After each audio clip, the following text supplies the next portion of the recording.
ចឹងព័ត៌មានទី1នេះគឺសូមដកស្រង់ពីច្រើនពិភពណាគឺឥឡូវដំបូងគេនេះគឺពីទីភ្នាក់ងារសារព័ត៌មាន Reuters ដែលមានមូលដ្ឋាននៅក្នុងប្រទេសថៃនោះគាត់រាយការណ៍ពីខាងថៃមកវិញហើយបន្ទាប់មកគឺមានសារព័ត៌មាន Council មានសារព័ត៌មាន The Nation មានបាងកកប៉ុស្តិ៍ដែលខ្ញុំមើលទៅដើម្បីសំយោគបញ្ចូលគ្នាមករាយការណ៍ជូនប្រិមិត្តអំពីប្រតិកម្មនានារបស់ខាងភាគីថៃចឹងដំបូងនេះសូម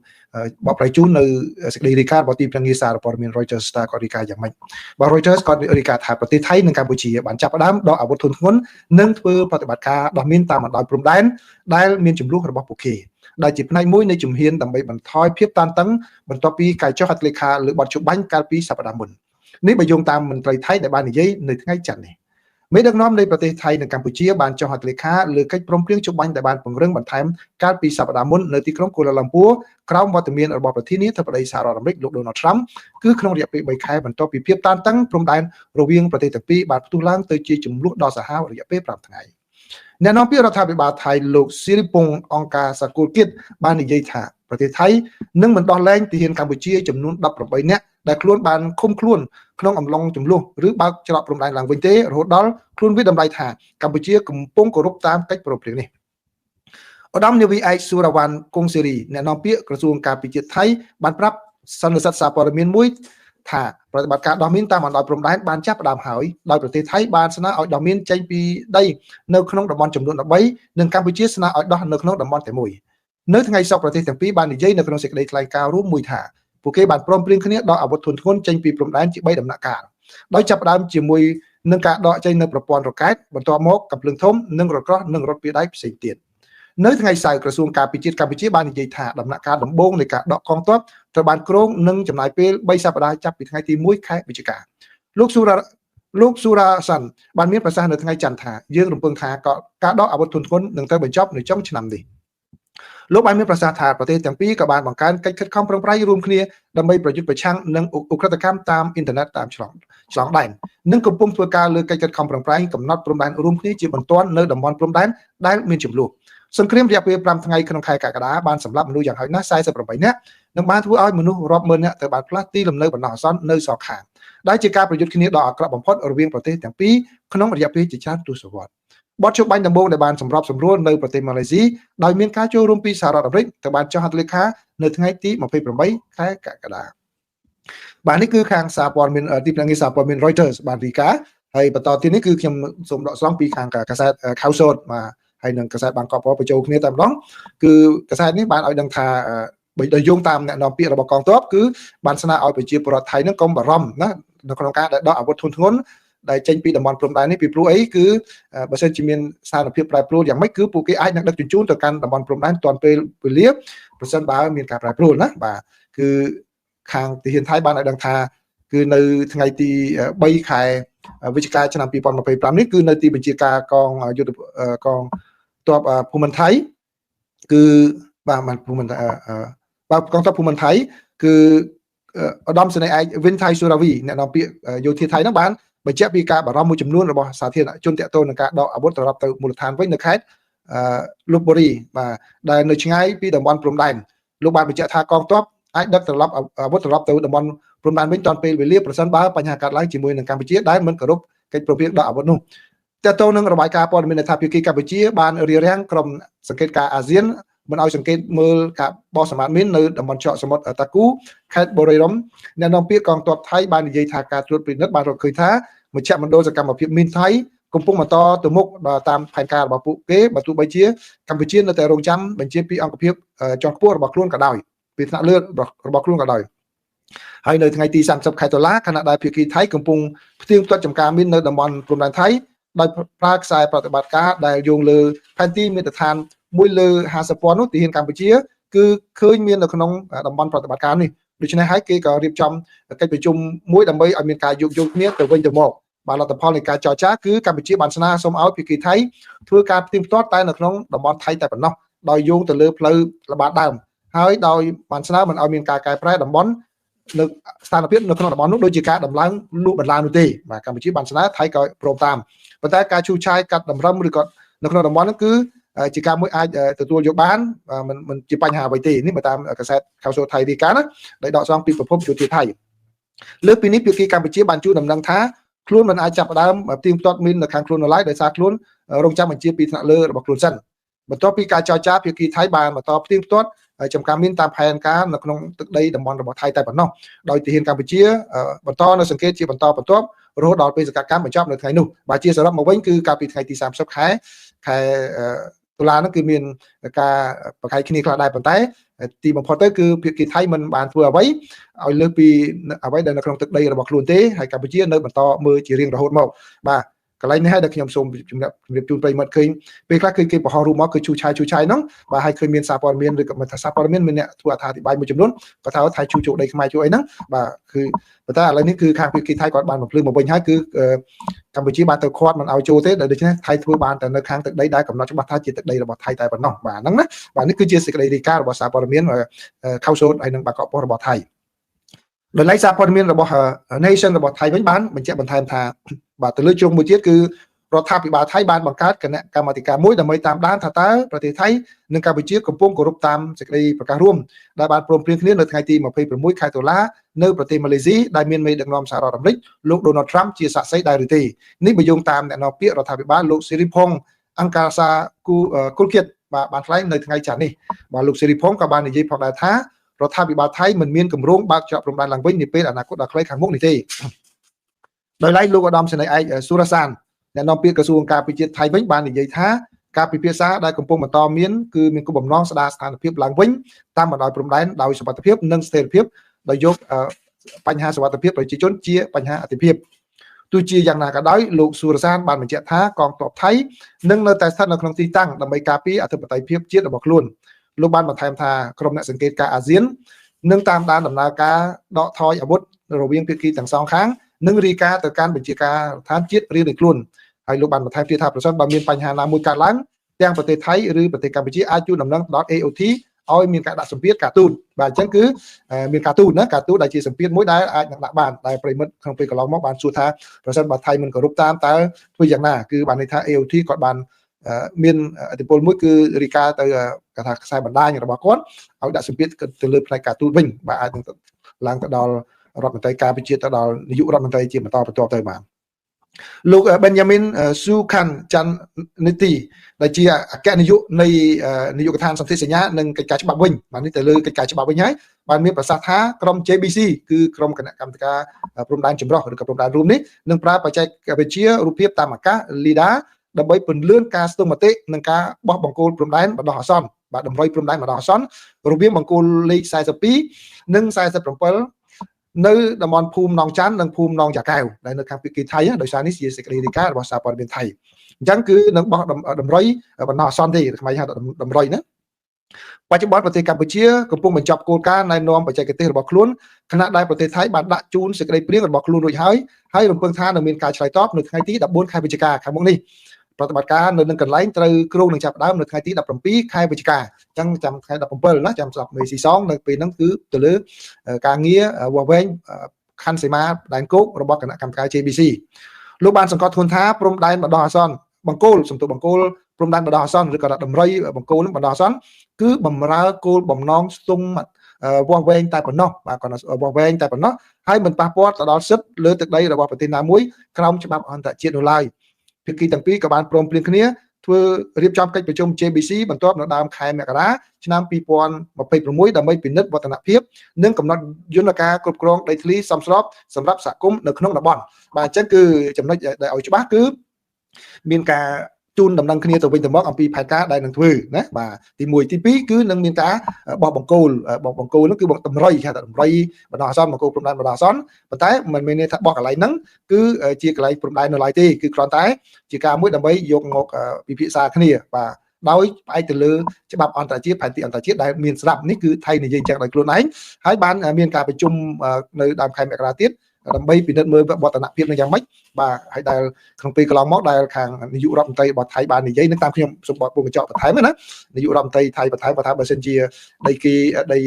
ថៃចូលខ្មែរចូលថៃនេះគឺថាមានការសម្របសម្រួលយ៉ាងម៉េចអានឹងបញ្ជាទៅចរចានៅពេលហ្នឹងហើយបាទអញ្ចឹងខ្ញុំគាត់លើកជាយោបល់ខ្ញុំមិនមែនជារឿងពិតទេគាត់ថាខ្ញុំជួបជាឧទាហរណ៍អញ្ចឹងហើយបាទជាមានការជួបប្រជុំដែលគាត់លោកបេញយ៉ាមីនដែលជាអ្នកជំនាញខាង សន្ធិសញ្ញានិងកិច្ចការច្បាប់ហ្នឹងគាត់បានបញ្ជាក់អញ្ចឹងណាគាត់បញ្ជាក់អញ្ចឹងគឺបាទគឺនឹងជួបប្រជុំគ្នាដើម្បីពិនិត្យវឌ្ឍនភាពនិងកំណត់ការគ្រប់គ្រងដីធ្លីសមស្របសម្រាប់សហគមន៍នៅក្នុងតំបន់ហ្នឹងតែម្ដងបាទនេះជាព័ត៌មានដែលបានរៀបចំបាទហើយព័ត៌មានទី2បាទព័ត៌មានទី2គឺតកតងជាមួយនឹងបាទនាយករដ្ឋមន្ត្រីរបស់ថៃដែលរងសម្ពាធបាទរងសម្ពាធពីមហាជននិងអ្នកសារព័ត៌មានបានសួរគាត់ជាច្រើនអំពីបញ្ហាមួយចំនួនណាបាទអញ្ចឹងខ្ញុំសូមដកស្រង់សេចក្តីរាយការណ៍នេះដោយផ្អែកទៅលើជ្រុងរបស់ខាងនាយករដ្ឋមន្ត្រីរបស់ថៃវិញបាទគឺនាយករដ្ឋមន្ត្រីថៃលោកអនុทิន ឆាន់វីរកុលបានបដិសេធនៅរបាយការណ៍ដែលថាកម្ពុជាបានចល័តអាវុធធុនធ្ងន់ឬរារាំងការបោះសម្អាតមីនរបស់ថៃមកដោយធានាទំនុកចិត្តលើការត្រៀមខ្លួនរបស់យោធាថៃផងដែរបាទលោកនាយករដ្ឋមន្ត្រីអនុทิន ឆាន់វីរកុលកាលពីថ្ងៃច័ន្ទលោកបានបដិសេធចំពោះរបាយការណ៍នេះបាទហើយលោកបានសួរអ្នកសារព័ត៌មានវិញថាតើពួកគេទទួលបានព័ត៌មានហ្នឹងពីកន្លែងណាដែលបង្ហាញថាកម្ពុជាបានផ្លាស់ចល័តអាវុធធុនធ្ងន់ហ្នឹងត្រឡប់ទៅព្រំដែនវិញហ្នឹងបាទហើយទៅនៅកន្លែងណាលោកសួរថាទៅឆ្លាតទៅកន្លែងណាដោយលោកនិយាយថាលោកមិនបានទទួលរបាយការណ៍បែបនេះពីយោធាថៃនោះទេបើអញ្ចឹងអ្នកសារព័ត៌មានហ្នឹងចេះតែមានព័ត៌មានពីណាមកហើយអ្នកបង្កើតព័ត៌មានហ្នឹងដើម្បីឲ្យទៅសារព័ត៌មានសួរអញ្ចឹងគាត់សួរទៅវិញថាឥឡូវហ្នឹងបានព័ត៌មានពីណាហើយចល័តទៅហ្នឹងទៅដាក់កន្លែងណាឲ្យបញ្ជាក់ច្បាស់ផងកុំសួរតែនិយាយថាឃើញតែចល័តទៅវិញតែប៉ុណ្ណឹងគឺមិនទាន់គ្រប់គ្រាន់ទេលោកនាយករដ្ឋមន្ត្រីបានកត់សម្គាល់ថាកិច្ចព្រមព្រៀងសន្តិភាពថៃកម្ពុជាដែលបានចុះហត្ថលេខានៅប្រទេសម៉ាឡេស៊ីគឺតម្រូវឲ្យភាគីទាំងពីរដកអាវុធធុនធ្ងន់ចេញពីតំបន់ព្រំដែនគឺមិនមែនដកតែកម្ពុជាទេគឺដកទាំងថៃផងដែរលោកអនុទានបានមានប្រសាសន៍នៅពេលទស្សនាសូមទូអធិប្បាយលើការដាក់ពង្រាយអាវុធឡើងវិញហ្នឹងគឺលោកចាត់ទុកថាបើសិនជាមានអញ្ចឹងអានឹងវាជាប្រៀបដូចជាការមួយដែលបំផ្លាញកិច្ចព្រមព្រៀងសន្តិភាពហ្នឹងហើយយើងនឹងដោះស្រាយតាមស្ថានភាពជាក់ស្ដែងដែលយើងយល់ឃើញថាសមស្របលោកបានមានប្រសាសន៍ថាកងកម្លាំងប្រដាប់អាវុធថៃនិងកម្ពុជាបានពិគ្រោះគ្នាជាប្រចាំទាក់ទងនឹងប្រតិបត្តិការបោះសម្អាតមីនដែលកំពុងតែដំណើរការហើយលោកអនុទានបានបន្ថែមថាលោកក៏បាននិយាយជាមួយនឹងឧត្តមសេនីយ៍អ៊ុគ្រីតប៊ុនតាណុនអគ្គមេបញ្ជាការកងយោធពលភូមិន្ទថៃដែលបានបញ្ជាក់ថាភាគីទាំងពីរនៅតែបន្តការចរចាលើការដកអាវុធនិងការបោះសម្អាតមីនលោកអនុទានបានមានប្រសាសន៍ថាប្រតិបត្តិការនេះមិនដំណើរការរលូនទាំងស្រុងទេប៉ុន្តែគោលដៅរបស់ថៃគឺច្បាស់លាស់គឺថៃនឹងមិនអនុញ្ញាតឲ្យពួកគេរារាំងការងាររបស់យើងនោះទេនៅពេលដែលអ្នកសារព័ត៌មានសួរថាតើលោកមានគម្រោងទៅទស្សនាតំបន់ព្រំដែនថៃកម្ពុជាថៃដែរឬទេលោកអនុទានបានតបថាប្រសិនបើចាំបាច់នៅពេលដែលស្ថានភាពតម្រូវលោកនឹងទៅទស្សនាទៅពិនិត្យមើលតំបន់ព្រំដែនដើម្បីមើលថាតើដំណើរការបានទៅដោយតែការព្រមព្រៀងគ្នាដែរឬអត់នោះបាទនេះគឺជាអ្វីដែលលោកអនុទានបាននិយាយប្រាប់អ្នកសារព័ត៌មាននៅពេលដែលអ្នកសារព័ត៌មានសួរលោកនៅថ្ងៃនេះហើយ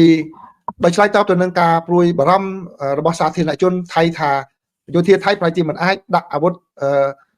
ត្រឡប់ទៅវិញទាន់ពេលវេលាទេប្រសិនបើមានការវាយប្រហារម្ដងទៀតពីភាគីកម្ពុជានោះគឺលោកអនុទានបាននិយាយថាលោកបាននិយាយជាមួយលោកឧត្តមសេនីយ៍ប៉ាណាក្លៀវផុតធុកដែលជាអគ្គមេបញ្ជាការកងទ័ពជើងគោកដែលបានធានាដល់លោកថាកងទ័ពនឹងអាចឆ្លើយតបប្រកបដោយប្រសិទ្ធភាពហើយលោកនាយករដ្ឋមន្ត្រីក៏បានជំរុញឲ្យសាធារណជនមានទំនុកចិត្តលើសមត្ថភាពរបស់កងកម្លាំងប្រដាប់អាវុធនៅក្នុងការការពារអធិបតេយ្យនិងទឹកដីរបស់ប្រទេសថៃបាទនេះគឺជាអ្វីដែលសារព័ត៌មានថៃបានរាយការណ៍អញ្ចឹងខ្ញុំអានជូននេះគឺដូចជាអ្នកនាំពាក្យរបស់យោធាថៃអញ្ចឹងឬក៏រដ្ឋាភិបាលថៃអញ្ចឹងពីព្រោះមួយថ្ងៃនេះដកស្រង់តែពីខាងភាគីថៃតែម្ដងពីព្រោះខាងភាគីកម្ពុជាគឺមានសេចក្តីរាយការណ៍ឲ្យនៅកាលពីថ្ងៃទី1ណាកាលពីថ្ងៃទី1ខែវិច្ឆិកាហ្នឹងគឺពេលដែលកម្ពុជាដកហ្នឹងគឺខ្ញុំយកមកផ្សាយទាំងស្រុងហ្នឹងទៅស្ដាប់ពេលហ្នឹងដូចអ្នកនាំពាក្យកម្ពុជាអញ្ចឹងឥឡូវស្ដាប់ពីរឿងថៃនេះដូចអ្នកនាំពាក្យថៃទៅវិញទៀតហើយបាទធ្វើម៉េចឥឡូវហ្នឹងកម្ពុជាបានរាយការណ៍មុនរាយកម្ពុជាព្រាមដាក់ live ឲ្យមើលអញ្ចឹងគេឃើញហ្នឹងហើយថៃសារព័ត៌មានថៃថ្ងៃអាទិត្យថ្ងៃសៅរ៍ហ្នឹងក៏មានសេចក្តីរាយការណ៍ពីរឿងថៃសោះទើបតែថ្ងៃច័ន្ទនេះខាងយោធាថៃខាងអ្នកនាំពាក្យក្រសួងអ្នកនាំពាក្យរដ្ឋាភិបាលថៃហើយនឹងអ្នកជំនាញព្រំដែនច្បាប់ថៃហ្នឹងព្រំដែនច្បាប់ហើយនឹងសន្ធិសញ្ញារបស់ថៃហ្នឹងគាត់មកធ្វើសន្និសីទសារព័ត៌មានដូច្នេះទៅបានរឿងនេះទៅសារព័ត៌មានថៃគាត់រាយការណ៍អញ្ចឹងខ្ញុំក៏ដកស្រង់ជម្រាបជូនប្រិយមិត្តតែម្ដងណាបាទអញ្ចឹងស្ដាប់ទៅដូចលឺមកជំនាញបាទអញ្ចឹងនេះគឺជាការវិវត្តតាក់ទងជាមួយនឹងកម្ពុជាហើយនិងថៃអញ្ចឹងឥឡូវនេះចូលដល់ការវិវត្តនៅក្នុងប្រទេសអ៊ុយក្រែនម្ដងបាទខ្ញុំខានដកស្រង់ ពីវិទ្យាស្ថានសិក្សាពីសង្គ្រាមនឹងយូរហើយឥឡូវនេះថ្ងៃនេះដោយសារតែមានការវិវត្តខ្លាំងនោះគឺខ្ញុំសូមដកស្រង់សេចក្តីរាយការណ៍និងការវិតម្លៃរបស់វិទ្យាស្ថានសិក្សាពីសង្គ្រាមអំពីស្ថានភាពនៅសមរភូមិបាទប្រិមិត្តដែលបានតាមដានខ្ញុំក្នុងពេលកន្លងមកគឺបានចាប់អារម្មណ៍ខ្លាំងអំពីការសង្ខេបពីស្ថានភាពយោធានៅប្រទេសអ៊ុយក្រែននេះតាមរយៈវិទ្យាស្ថានសិក្សាពីសង្គ្រាមនេះបើតាមការវិតម្លៃរបស់វិទ្យាស្ថានសិក្សាពីសង្គ្រាមឲ្យដឹងថាកងកម្លាំងរបស់រុស្ស៊ីគឺបន្តបង្កើនការវាយប្រហារវាលុកខ្លាំងតែម្ដងបាទវាលុកខ្លាំងតែម្ដងទាំងនៅក្នុងទីក្រុងពុកក្រៅហើយនឹងនៅជុំវិញតំបន់ទីក្រុងពុកក្រៅពីព្រោះឥឡូវនេះមកដល់ពេលនេះគឺស្ថានភាពនៅក្នុងទីក្រុងពុកក្រៅហ្នឹងវាខ្លាយទៅជាគេថា urban warfare បាទខ្ញុំបកពីអង់គ្លេសមកវិញខ្មែរថាម៉េចសង្គ្រាមនៅក្នុងទីក្រុងហើយបាទសង្គ្រាមនៅក្នុងទីក្រុងបាទគឺបានន័យថា street to street fightings គឺបានន័យថាការប្រយុទ្ធគ្នានោះពីផ្លូវមួយទៅផ្លូវមួយហើយបាទហ្នឹងជំនាញខុសគ្នាដែរណាបាទទាហានខ្លះគាត់មានជំនាញតបព្រៃជំនាញខ្លះជំនាញការពារជំនាញខ្លះ urban warfare អ្នកខ្លះគេ trend ផ្សេងណាបាទពីព្រោះ urban warfare វាមាន sniper ពីលើវាមានពួកបាញ់ពីក្រោមពីអីពួកស្កាត់យ៉ាងម៉េចចូលទៅគេស្ទាក់កម្លាំងម៉េចតើតែមានការសិក្សាបើអ្នកយកតបព្រៃមកវាក៏អត់បានដែរអញ្ចឹងបានន័យថាគេមានត្រៀមកម្លាំងសម្រាប់មកប្រយុទ្ធនៅក្នុងទីក្រុងនោះដែរអញ្ចឹងឥឡូវនេះគឺរុស្ស៊ីវាប្រហារពីខាងក្រៅផងពីក្នុងទីក្រុងនោះផងដើម្បីធ្វើយ៉ាងណាឲ្យវាយកទីក្រុងនេះឲ្យបានហើយក៏មានសេចក្តីរាយការណ៍ថាកម្លាំងការពាររបស់អ៊ុយក្រែននៅកន្លែងមួយចំនួនគឺបានដកថយបានចាញ់ខាងរុស្ស៊ីហើយក៏ប៉ុន្តែក៏មានសេចក្តីរាយការណ៍ឲ្យដឹងថានៅតំបន់ផ្សេងទៀតគឺអ៊ុយក្រែនក៏បានរុលទៅមុខវិញដែរបាទរុលទៅមុខវិញដែរតាមក្បួនតាក់ទិកក្បួនយុទ្ធសាស្ត្ររបស់គេនៅក្នុងតំបន់ពុកក្រៅទាំងមូលហ្នឹងបាទហើយបើយោងតាមវិទ្យាស្ថានសិក្សាអំពីសង្គ្រាមគាត់ថាបើរូបភាពតាមភូមិសាស្ត្របង្ហាញឲ្យឃើញថាទាហានរបស់រុស្ស៊ីគឺបានរុលទៅមុខនៅតំបន់ភាគខាងបូព៌ាណាបូព៌ានៅទីក្រុងពុកក្រៅបាទហើយគឺរូបភាពបន្ថែមទៀតនៅទើបតែបានចេញផ្សាយនៅថ្ងៃទី2ខែវិច្ឆិកានឹងបង្ហាញថាកងកម្លាំងរបស់អ៊ុយក្រែនវិញក៏បានវាយប្រហារទៅលើទីតាំងរបស់រុស្ស៊ីចំនួន2ដែរដែលនៅភាគខាងជើងវិញបាទខាងជើងទីក្រុងពុកក្រៅវិញដែលវិទ្យាស្ថានសិក្សាអំពីសង្គ្រាមវាតម្លៃថាគឺមិនមែនជាកម្លាំងរបស់រុស្ស៊ីដែលមកឈរជើងទេគឺគ្រាន់តែជាកម្លាំងដែលចូលមកដើម្បីសង្កេតការណ៍ដើម្បីវាយបាក់ផ្លូវតែប៉ុណ្ណោះបាទកម្លាំងវាយបាក់ផ្លូវហើយត្រូវខាងអ៊ុយក្រែននឹងវាឲ្យដកថយក្រោយវិញបាទដូច្នេះក៏មិនអាចបញ្ជាក់ថារុស្ស៊ីមកគ្រប់គ្រងតំបន់ហ្នឹងហើយអ៊ុយក្រែនទៅគ្រប់គ្រងតំបន់ហ្នឹងដែរគឺគ្រាន់តែបញ្ជាក់ថារុស្ស៊ីបានបញ្ជូនកម្លាំងបើកផ្លូវមកត្រូវបានអ៊ុយក្រែនវាឲ្យដកថយទៅវិញទៅហើយប្រភពយោធារបស់អ៊ុយក្រែនហើយក៏ដូចជាអ្នកសរសេរ blog តាមយោធារបស់រុស្ស៊ីនោះក៏បានបញ្ជាក់នាពេលថ្មីនេះថាគឺកងកម្លាំងរបស់ខាងរុស្ស៊ីបានជ្រៀតចូលបាននៅតំបន់ភាគខាងជើងនៃទីក្រុងពុកក្រៅបាទហើយការអ្នកសរសេរ blog យោធារបស់អ៊ុយក្រែននោះក៏បានអះអាងថាបាទកងកម្លាំងរបស់រុស្ស៊ីក៏បានចូលទៅតំបន់កណ្ដាលតំបន់ខាងត្បូងភាគច្រើនផងដែរនៃទីក្រុងមីណូរ៉ាត់អញ្ចឹងឥឡូវខ្ញុំសូមដាក់រូបភាពនេះឲ្យប្រិមិត្តបានមើលឃើញឲ្យបានច្បាស់តែម្ដងគឺបាទមើលគឺបាទពណ៌លឿងហ្នឹងគឺជាតំបន់ដែលខាងរុស្ស៊ីរុលទៅមុខហើយពណ៌សហ្នឹងគឺជាកន្លែងចូលជើងទីតាំងរបស់ខាងអ៊ុយក្រែនបាទដូច្នេះប្រិមិត្តបានមើលរូបភាពនៅកណ្ដាលដែលខ្ញុំមិនអាចដាក់ cursor ទៅឃើញហ្នឹងគឺរុស្ស៊ីចិត្តចាប់ដៃគ្នាបាទចិត្តចាប់ដៃគ្នានៅពេលដែលពាត់ទីក្រុងមីរ៉ូរ៉ាត់នេះបាទគឺចិត្តពាត់កន្លែងនឹងជាប់ហើយចាំបានន័យថាទាហានរបស់អ៊ុយក្រែនបើសិនជារុស្ស៊ីអាចទៅចាប់ដៃគ្នានៅភាគខាងពីយប់នេះគឺទាហានរបស់អ៊ុយក្រែនប្រមាណនៅក្នុងទីក្រុងនេះប្រហែលជាទៅជាប់ទៅលើកដៃចោះចាញ់ហើយអញ្ចឹងហើយបានជាខាងក្រសួងការពារជាតិរបស់រុស្ស៊ីគាត់ថាគឺពាត់ជាប់បានហើយដូច្នេះបានជាអ៊ុយក្រែនគាត់ប្រើកងទ័ពពិសេសបាទកងទ័ពពិសេសដើម្បីទៅជួយរំដោះអ្នកទាំងអស់នោះបាទដើម្បីវាយបើកផ្លូវមួយចំនួនដែរណាបាទអញ្ចឹងគឺស្ថានភាពឥឡូវនេះគឺនៅតានតឹងដល់ហើយហើយនៅចុងបញ្ចប់នេះគឺបើយោងតាមវិទ្យាស្ថានសិក្សាពីសង្គ្រាមឲ្យដឹងថាគឺនៅថ្ងៃទី2កងកម្លាំងរបស់អ៊ុយក្រែនបានវាយកបានវិញនៅដីទំហំ400ម៉ែត្រការ៉េបាទនៅក្នុងតំបន់ដែលខាងទាហានអ៊ុយក្រែនមិនបញ្ជាក់ទេគឺប៉ុន្តែនៅគោលដៅពុកក្រៅបាទដែលទំនងជាបង្ហាញអំពីការវិប្រហារវិបកវិញនៅផ្នែកខាងជើងនិងផ្នែកពីយប់នៃទីក្រុងពុកក្រៅបាទអញ្ចឹងគឺមានការយកបានអញ្ចឹងវាទៅឡើងគិតគីឡូឥឡូវនេះគិតម៉ែត្រការ៉េវិញ400ម៉ែត្រការ៉េ4អីបានន័យថាតិចតួចមែនតើវាដល់ដំណាក់កាល street to street fighting បាទវាគ្នានៅលើមើលរូបភាពហ្នឹងឃើញរូបភាពនៅក្នុងទីក្រុងតែម្ដងការប្រយុទ្ធនៅក្នុងទីក្រុងតែម្ដងបាទអញ្ចឹងគឺបានន័យថាការប្រយុទ្ធនៅអ៊ុយក្រែននេះគឺតឹងតែងខ្លាំងណាស់បាទបើសិនជាអ៊ុយក្រែនបាត់បង់ទីក្រុងនេះប្រហែលជានឹងអាចនឹង ចាញ់កន្លែងច្រើនតទៅទៀតបាទឥឡូវនេះព័ត៌មានចុងក្រោយបាទព័ត៌មានចុងក្រោយគឺតាក់ទងជាមួយនឹង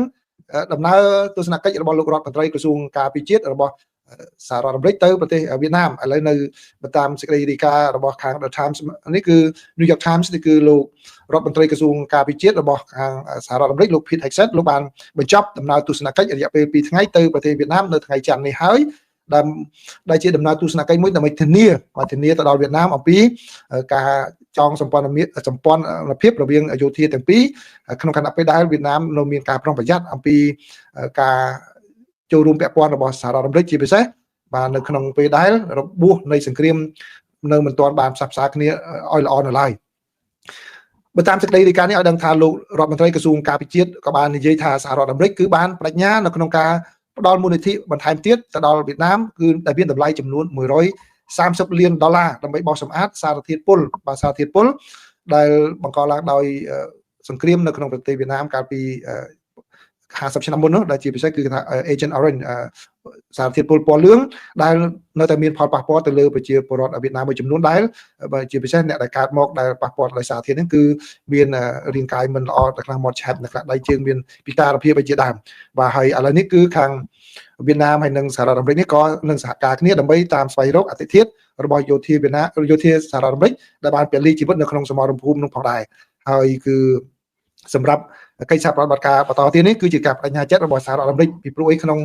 រយៈពេលកន្លងមកនេះគឺសហរដ្ឋអាមេរិកដូចជា